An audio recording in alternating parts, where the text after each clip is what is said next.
La situation, comme vous la voyez, aussitôt que le fleuve a commencé à déborder, les riverains nous ont interpellés en tant que structure associative. Donc du coup, nous avons répondu à leurs appels. Aussitôt, nous nous sommes présentés sur le site avec les riverains, le chef de village de Goudel et le chef de village de Losolungu.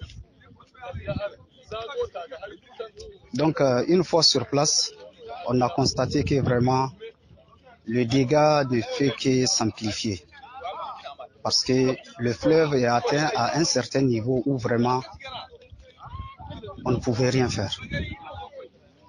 Pour la simple raison, si vous regardez bien, partout les rizières sont inondées, les jardins, et l'eau ne fait que remonter jusqu'au village.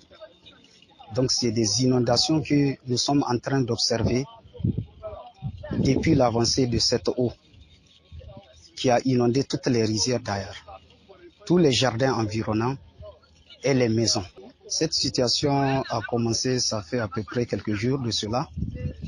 Vous n'êtes pas sans savoir qu'à travers les réseaux,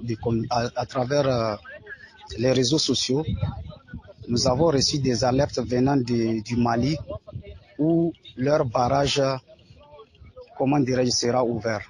Donc l'État nigérien a pris des dispositions tout en informant ses populations de prendre des dispositions pour quitter les lieux parce que le dégât est incalculable.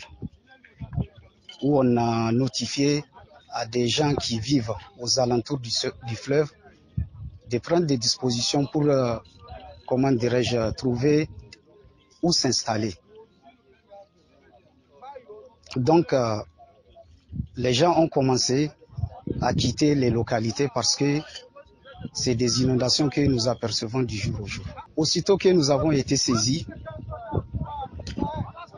les riverains ont apporté leur concours en mettant du sable dans des sacs pour faire des barricades, empêcher l'eau de remonter à leur rizière. Mais très malheureusement, la puissance de l'eau est plus forte que les barricades que les propriétaires terriens sont en train de faire.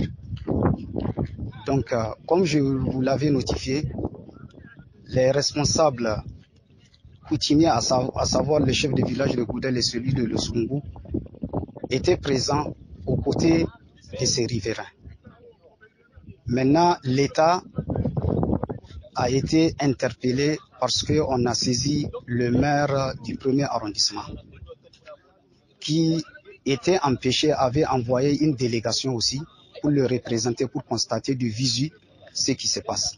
Et aussitôt l'équipe s'était présentée, l'équipe s'était jointe à nous. Ensemble, on avait parcouru, on avait visité, on a vu les dégâts qui sont en train de se passer. Et l'état de la digue, comme vous l'avez constaté vous-même, vraiment l'état ne fait que dégrader.